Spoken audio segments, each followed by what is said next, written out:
내가 전심으로 주께 감사하며. 시편 138편 1절에서 8절 말씀입니다. 내가 전심으로 주께 감사하며 신들 앞에서 주께 찬송하리이다.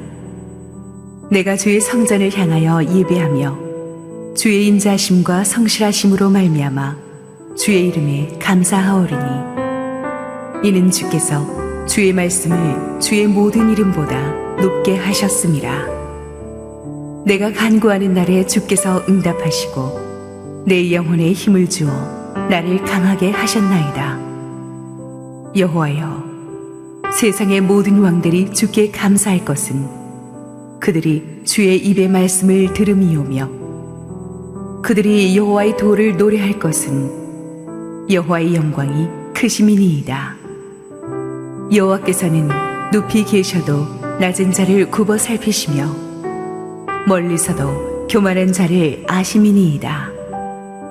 내가 환난 중에 다닐지라도 주께서 나를 살아나게 하시고 주의 손을 펴사 내 원수들의 분노를 막으시며 주의 오른손이 나를 구원하시리이다.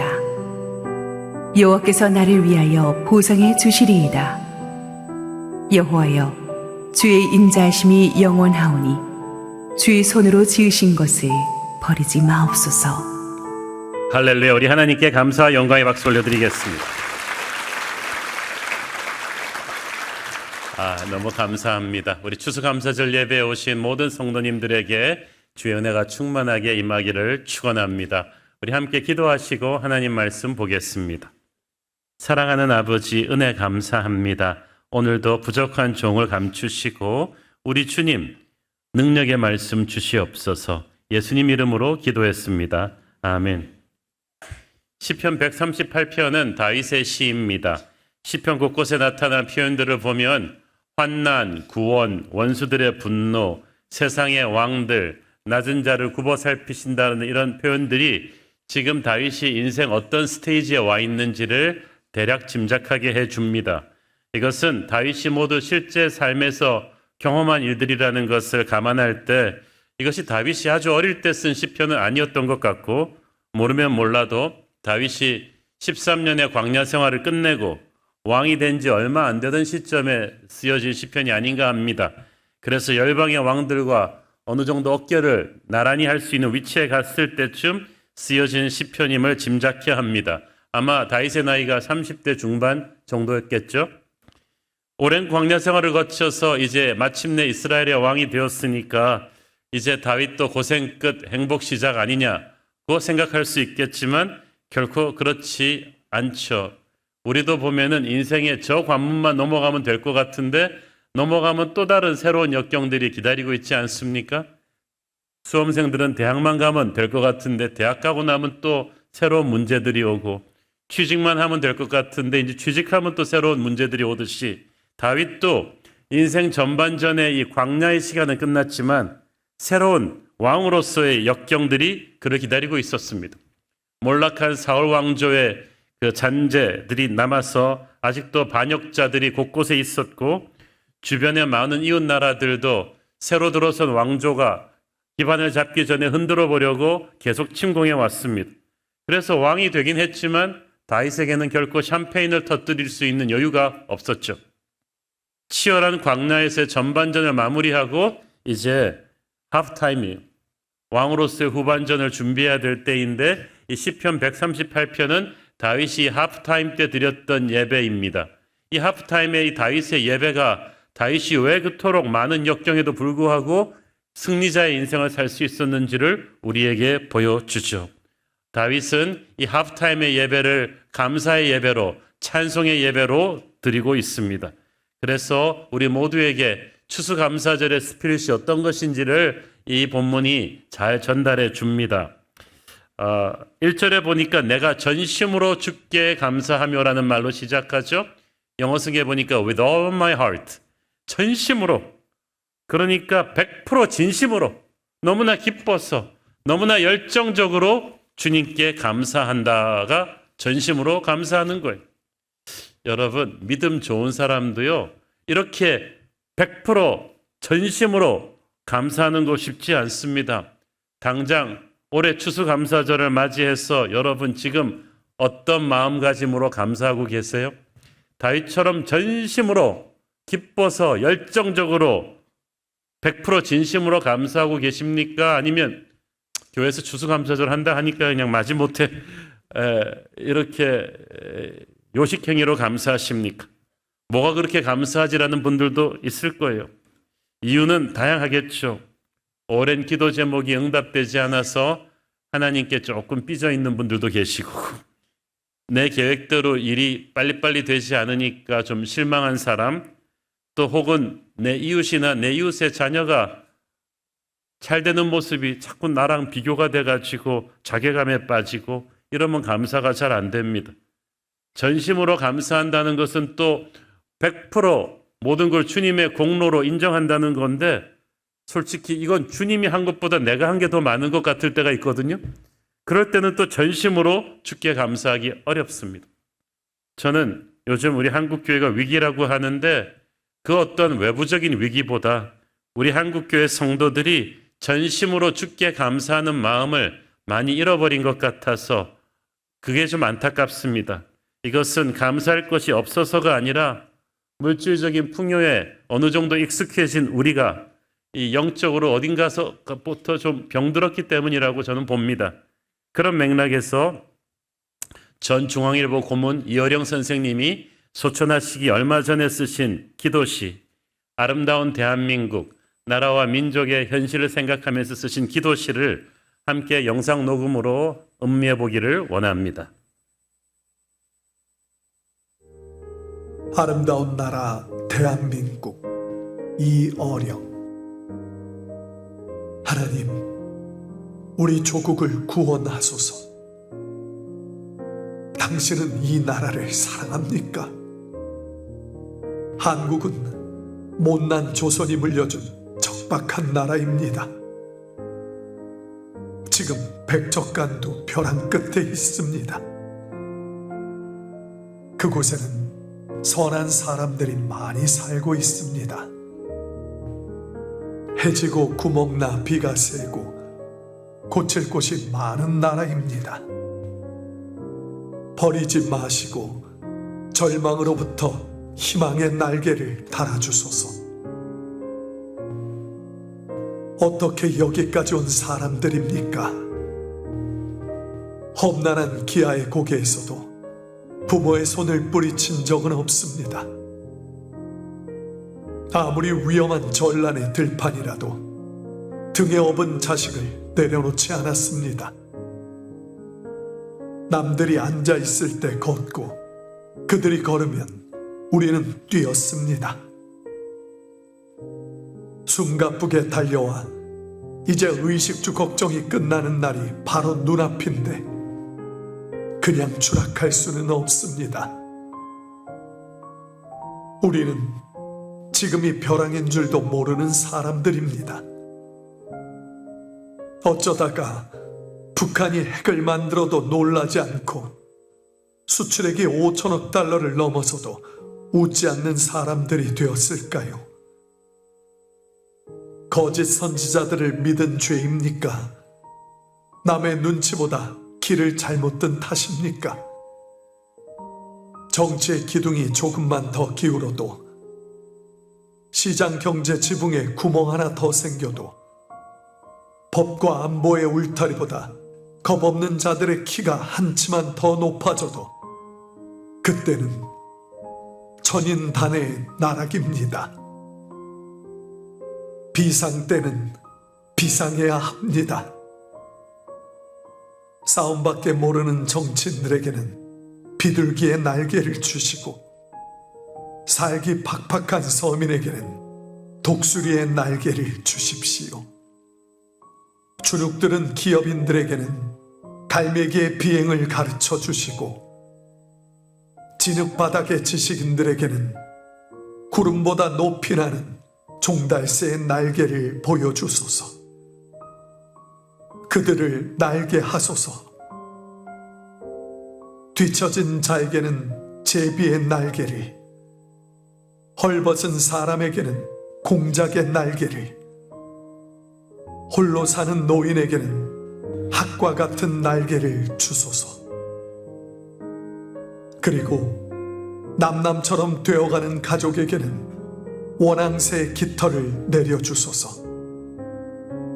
이 사회가 갈등으로 더 이상 찢기기 전에 기러기처럼 나는 법을 가르쳐 주옵소서. 소리내어 서로 격려하고 선두의 자리를 바꾸어가며 대열을 이끌어가는 저 따스한 기러기들처럼 우리 모두를 날게 하소서. 그래서 이 나라를 사랑하게 하소서. 우리 교회 성도인 배우 이지영 형제님이 낭독해 주시고 우리 영상팀이 작업해 주신 이어령 선생님의 이 기도 시를 우리가 한번 음미해 보면 작금의 현실에서 좀 큰 울림이 있을 거라고 저는 생각합니다. 분명히 우리는 우리 부모님 세대보다 훨씬 비교할 수 없을 만큼 잘 살게 되었습니다.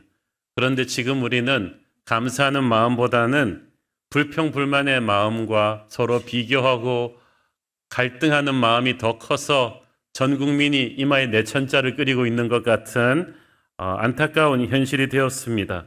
어쩌다가 이렇게 되었습니까? 그런데 이것이 우리만의 문제는 아닌 것 같습니다. 이스라엘 백성들이 옛날에 그랬습니다.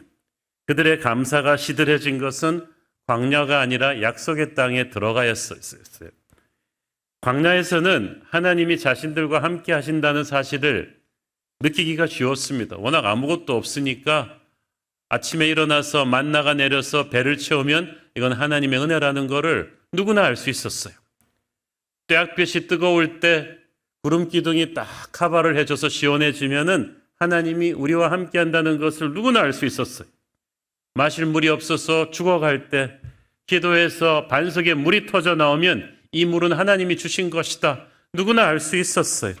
모든 것이 부족했기 때문에 하나님의 은혜가 조금만 보이면 다들 감사하며 살 수 있었습니다. 그래서 구약 성경의 대부분이 광야에서 쓰여졌다는 것은 우연이 아니에요.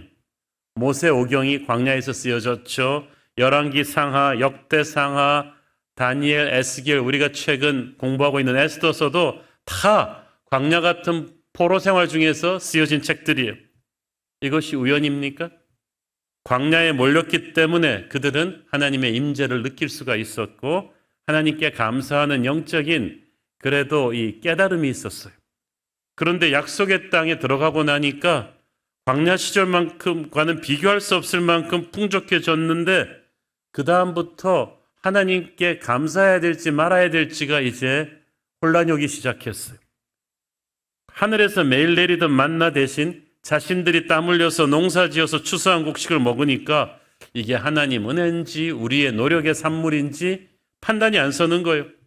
성을 쌓고 집에 들어가 있으니까 낮에 햇빛을 피할 수가 있으니 구름 기둥으로 햇빛 피하던 때와는 달리 이게 하나님의 은혜인지 자기들이 쌓은 집 때문인지 판단이 안 서요.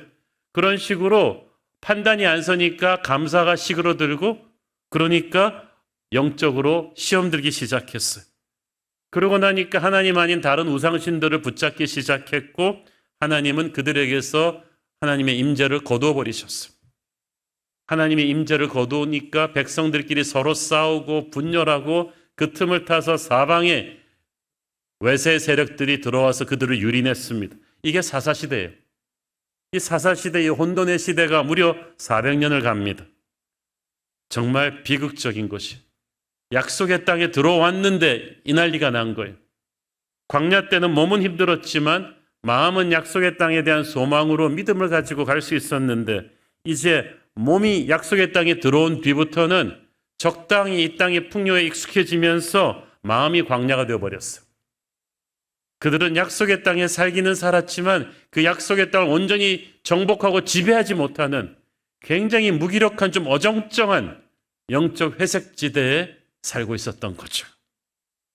안타깝게도 오늘 우리가 약속의 땅에 들어와 놓고도 승리자로 살지 못하는 사사시대 이스라엘 백성들과 좀 비슷한 모양새가 되었어요. 하나님의 은혜로 한국은 전 세계가 주목하는 엄청난 경제적인 성장을 했고 한국 교회도 놀랍게 성장했는데 지금 한국 교회는 너무나 위축되어 있고 너무나 패배감에 사로잡혀 있습니다. 코로나 때문 아니에요. 약속의 땅에 들어와서 감사를 잃어버린 우리의 그 병든 영혼을 코로나가 이제 터뜨린 것뿐이죠.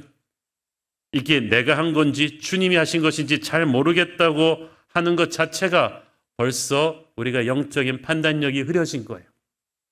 여러분, 예를 들어서 꼭 하늘에서 돈다발이 떨어져야만 하나님이 주신 것이고 내가 직장에서 땀 흘려서 일했으면 이건 내가 한 것이니까 감사 안 해도 됩니까? 그렇지 않죠. 땀 흘려 일할 수 있는 건강과 능력을 하나님이 주셨어요. 그리고 전쟁이 없는 풍요로운 대한민국의 이 시대에 태어나서 살게 한 게 축복이에요. 여러분, 100년 전에만 태어나 보셨어요.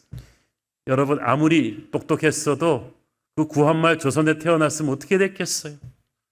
지금 팔레스타인에 200만이 넘는 사람들이 갇혀 있잖아요. 가지도 오지도 못하고 계속 전쟁이 일어나는데 어린아이들이 얼마나 많이 죽고 있는지 몰라요. 그 사람들이 우리보다 머리가 나쁘고 능력이 없어서 그렇게 비참하게 삽니까? 그들도 이 풍요로운 대한민국의 시대에 이렇게 태어났다면 우리만큼 할 수 있었어요. 그런데 하나님께서 우리에게 이 축복을 주셨어요.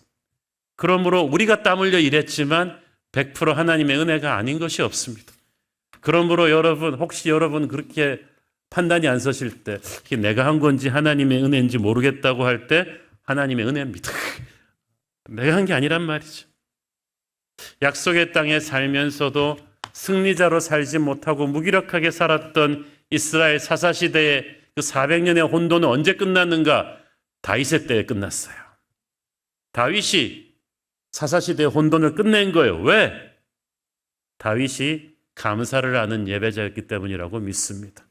그것은 다윗이 칼싸움을 잘해서가 아니라 다윗의 예배 때문이었어요.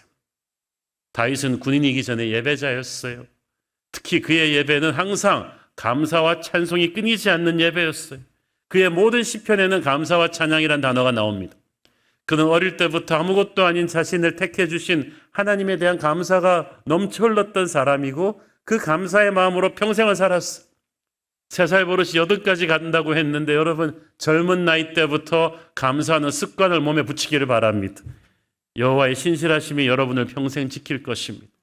다윗의 감사는 2가지가 특별했는데 하나는 교회 중심의 감사였고 또 하나는 말씀 중심의 감사였다. 2절 읽습니다.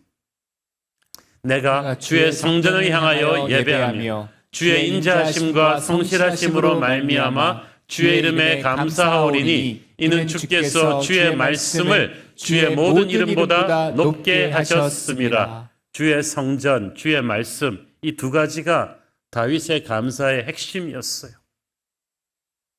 성전이 아직 지어지기 전이지만 다윗은 지금 성막을 얘기하고 있는 것일 것입니다. 주님의 말씀의 법궤가 있는 곳. 다윗에게 있어서 이 예배는 인간의 눈에 보이는 건물이 아니라 주님의 임재가 있는 교회 공동체를 말하는 거죠. 그 다윗은 광야에서 수백 명의 다윗을 따르는 사람들은 함께 예배하는 광야교회 형제들이었어. 화려한 궁전에서 인간적인 스펙이 좋은 사람들이 모인, 회의는 하고 훈련은 하지만 예배가 없는 사울왕의 공동체와는 달랐던 거예요. 우리는 세상의 영이 아닌 하나님의 영을 가진, 은혜를 당연시 여기지 않는 감사할 줄 아는 예배 공동체, 그것이 교회인 줄로 믿습니다. 우리가 항상 교회에서 모여서 그래서 감사와 찬양을 나누어야 돼요. 둘째는 말씀 중심의 예배였다. 광야는 히브리어로 미드바르, 그 말씀은 드바르, 어근이 비슷하죠? 광야는 하나님의 말씀을 듣는 곳이. 다윗은 누구보다 광야 생활을 많이 했고 누구보다 하나님의 말씀을 가까이 한 사람이었어요. 그래서 다윗의 감사의 힘은 현실을 분석하는 데서 온 게 아니라 하나님의 말씀을 묵상함으로부터 온 거예요. 여러분, 현실을 보고 나서 감사하는 거는 평생 감사할 일 잘 없어요. 잘 될 수도 있고 못 될 수도 있고 그런 롤러코스터 같은 인생에서 그렇게 조건부로 언제 감사를 합니까? 상황은 어찌됐든 다윗은 말씀을 붙잡고 감사하는 사람이었어요. 그렇게 될 때 말씀대로 현실이 나중에 따라가는 것을 우리가 볼 수가 있죠. 저와 여러분도 그렇게 해야 될 줄로 믿습니다. 또 한 가지 중요한 것은 우리의 입술로 감사 찬송을 선포해야 된다는 사실이죠. 1절 말씀해 보니까 한국어 성경에는 주께 감사한다고 했는데 영어 성경은 찬송한다, praise라고 했어. 이게 어떻게 된 일인가 생각할 수도 있지만 그 히브리어 단어는 감사로 번역해도 되고 찬송으로 번역해도 돼요. 왜냐하면 감사와 찬양은 동전의 양면도가도 같은 거예요. 하나님을 칭찬해 드리는 게 찬송이고 감사는 내게 행하신 하나님의 일을 인정하는 거거든요. 똑같은 거잖아요. 근데 중요한 것은 이 감사 찬송을 마음에만 담아 두어서는 안 되고 반드시 입 밖으로 선포해야 된다는 사실이에요. 기회만 되면 그렇게 하세요. 혼자 있을 때든 남들 앞에 있을 때든 우리가 입술로 감사 찬송을 표현할 때 첫째, 하나님께서 우리의 말을 들으십니다. 그것은 하나님이 역사하게 할 수 있는 재료가 됩니다. 우리가 감사의 말을 표현할 때, 찬송의 말을 표현할 때 하나님이 천군 천사들과 함께 우리의 말을 들으시고 하늘 문을 여시고 그 감사의 언어를 소재로 해서 우리에게 하늘의 축복과 능력을 주시는 줄 믿습니다. 그렇지만 우리의 말을 하나님만 듣고 계신 게 아니라 마귀도 듣고 있어요.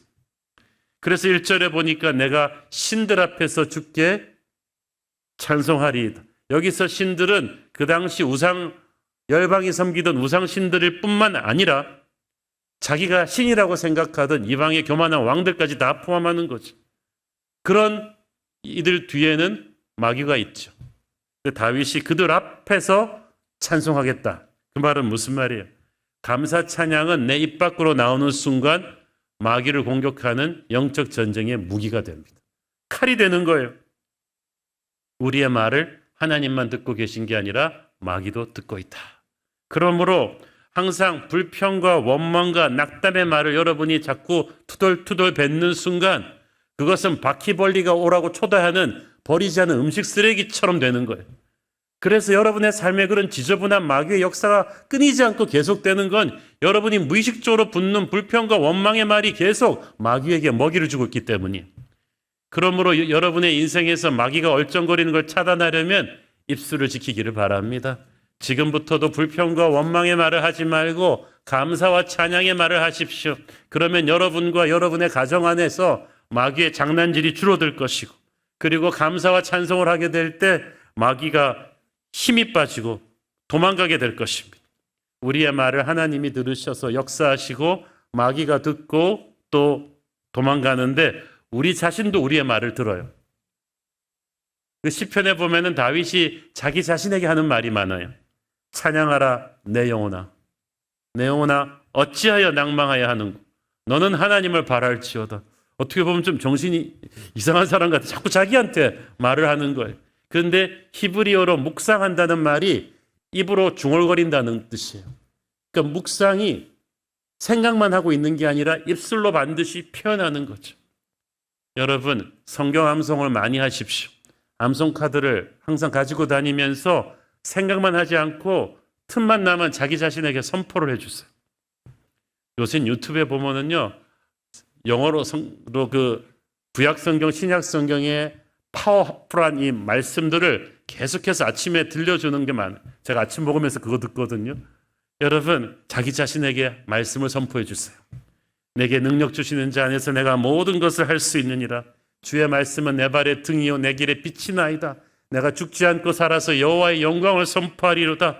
아침에 여러분이 한 30분만 하나님의 말씀을 스스로에게 선포해 주면 단언컨대 인생이 달라질 것입니다.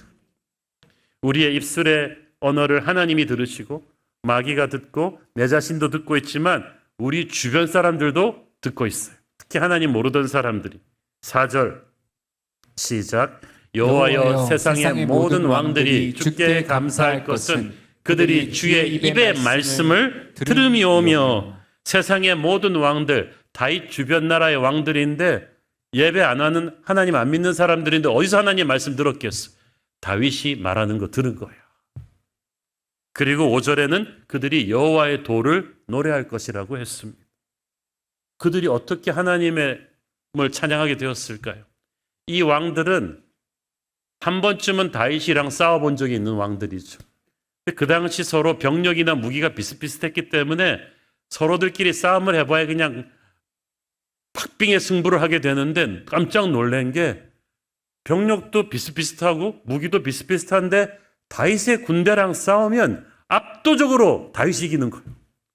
이거는 뭐 야구 경기로 하면은 2대3 이렇게 지는 게 아니라 11대0 뭐 이렇게 지는 거죠.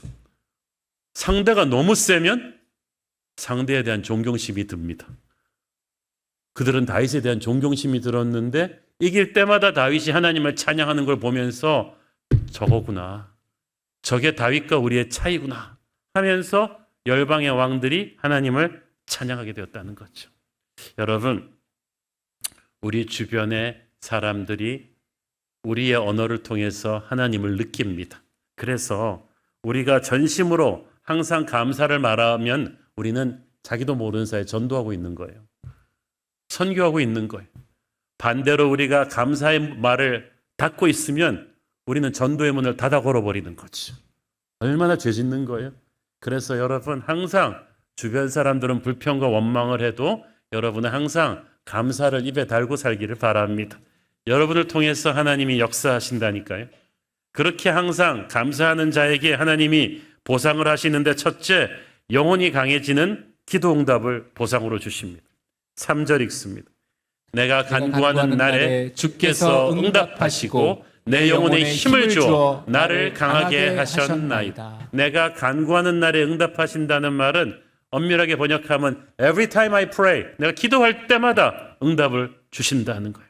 여기서 응답하신다는 것이 내 소원대로 하나님이 째깍째깍 다 들어주시는 게 아니고, 그러면 하나님이 우리의 비서가 되겠죠. 그거 아니고 내 기도를 들으셨고 하나님이 어떤 방법으로든 응답하실 거라는 확신을 주셨다는 뜻이죠. 그래서 다윗의 생각대로 인생이 풀리지는 않았지만 하나님은 다윗의 기도를 하나도 무시하지 않으셨어요. 그 기도를 가지고 더 놀라운 은혜를 주셨어요. 다윗은 광야에서 살아남기만 원했는데 하나님은 위대한 이스라엘 제국의 왕으로 그를 세우셨잖아요. 그런데 다윗에게 대한 하나님의 가장 확실한 기도 응답은 그의 영혼을 강하게 해주신 것이었어요.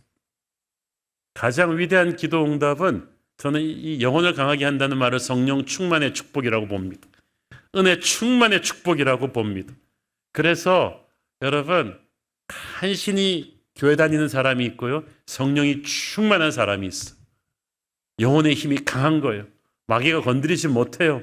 그가 한번 기도하면 그 기도를 같이 하는 사람의 가슴에 하나님의 능력과 임재가 느껴집니다. 저는 여러분의 영혼이 강하기를 바랍니다. 두려워하지 말라. 강하고 담대하라. 이 말씀을 하나님이 믿음의 영웅들에게 항상 해주시잖아요. 저는 육체는 큰데 영이 약한 사람들 많이 봤어요. 마귀가 툭 건드리면 넘어져요. 그러나 여러분은 그렇게 되면 안 돼요. 여러분이 항상 감사와 찬송을 할 때 여러분의 영적인 근육이 세지는 거예요. 하나님께서 여러분 안에 성령이 충만하게 하시고 능력이 충만하게 해주실 줄로 믿습니다. 둘째로 모든 대적들로부터 보호하신다.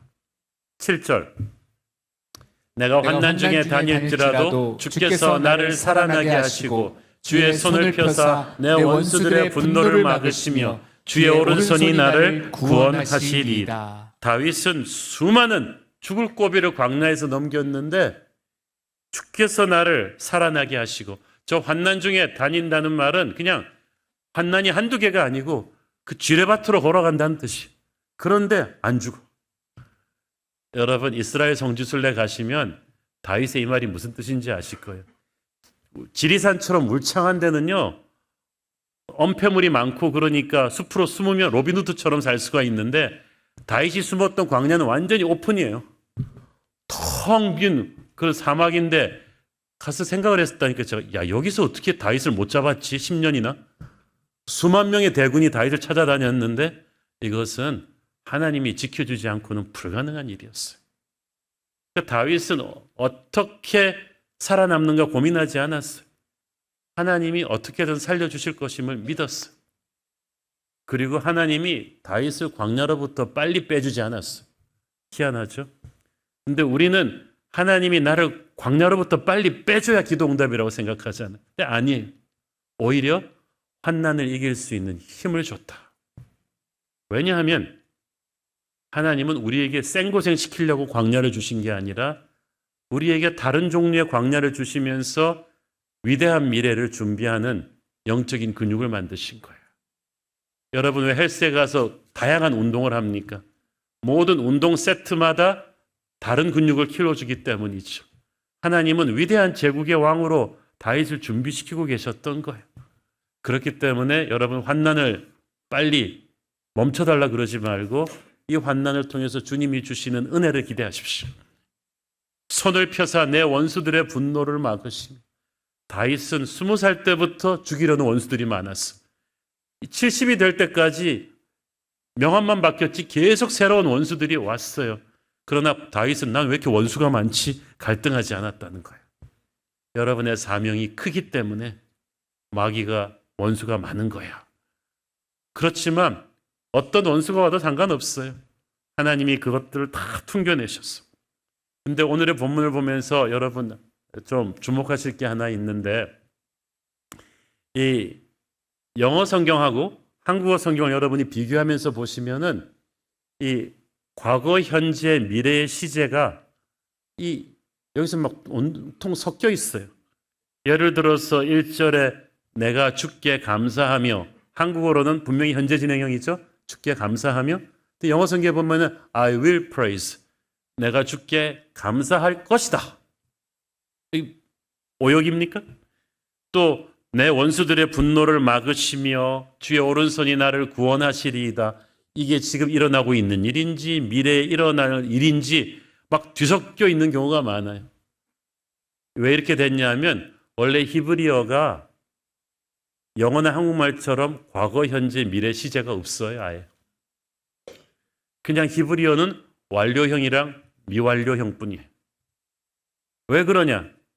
하나님이 시간을 초월하시는 분이시기 때문에 하나님의 말씀이 이루어지거나 아직 안 이루어진 거, 그래서 완료형과 미완료형밖에 없는 거죠. 그렇기 때문에 성경을 번역하는 사람들이 한국말이나 영어로 번역할 때 전체 맥락을 보고 과거, 현재, 미래형으로 하다 보니까 서로 차이가 있는 건데 좀 설명이 복잡했지만 결론은 간단했어요. 다윗에게 있어서 감사는 우리가 생각하기에 감사는 이미 하나님이 하신 일에 대한 감사잖아요. 그런데 다윗은 아니라는 거죠. 다윗은 하나님이 이미 하신 일에 대한 감사와 함께 미래에 하실 일에 대한 감사까지도 아예 그냥 통으로 끌어와서 감사하는 거죠. 원수들에게서부터 구원하신 하나님이 앞으로의 원수들로부터도 나를 구원하실 것이다. 지금도 구원하고 계신다. 얼마나 시야가 넓어요. 여러분 그러니까 작년에 별로 하나님이 나한테 해주신 게 없는데 뭐 이렇게 감사할 게 있나? 재작년에는 많았지만 여러분 앞으로 오실 축복에 대해서 어떻게 하려고 그러세요? 내년에는 엄청난 축복이 여러분에게 올 텐데 미리 감사하셔야죠. 그러면 그것이 정말 빨리빨리 현실이 될 텐데 지금까지 우리에게 신실하셨던 하나님이 현재도 앞으로도 우리에게 변함없이 신실하실 줄을 믿습니다. 그래서 감사는 간증이면서 또한 믿음의 예언과 같은 거예요. 오늘 말씀의 결론을 맺겠습니다. 아까 사사시대가 영적인 회색지대라 그랬잖아요. 약속의 땅에 몸은 들어갔지만 광야의 영성보다 더 못한 감사를 잃어버린 어정쩡한 신앙으로 살다 보니 약속의 땅을 온전히 정복하지 못하는 그런 사사시대의 혼돈, 이게 영적인 회색지대라 그랬어. 이 영적 회색지대에 머물러 있다는 건 비참한 거예요. 영적으로 무기력해져요. 요식행위로서의 예배를 드리면서 감동과 능력이 없으니까 기도를 해도 마귀도 끄떡도 하지 않고 영적인 답보 상태에 머물러 있는데 이 영적인 회색지대를 누가 끝냈다고 했죠? 다윗이 끝냈다고 했어요. 감사의 예배로 끝을 낸 거예요. 우리도 마찬가지요. 우리가 지금 여러분 영적 회색지대에 있는 분이 있다면 다윗의 예배가 여러분의 예배가 되기를 바랍니다. 우리가 이스라엘 하면은 다 광야라고 생각하기가 쉬운데요. 실제로는 그렇지 않습니다. 지도를 좀 보면서 설명을 드릴 텐데, 이 이스라엘이 우리나라보다 조금 작거든요. 근데 이 우리가 생각하는 광야는 유다 지파와 이 시므온 지파 이쪽이 있던 요 남부 쪽이고요.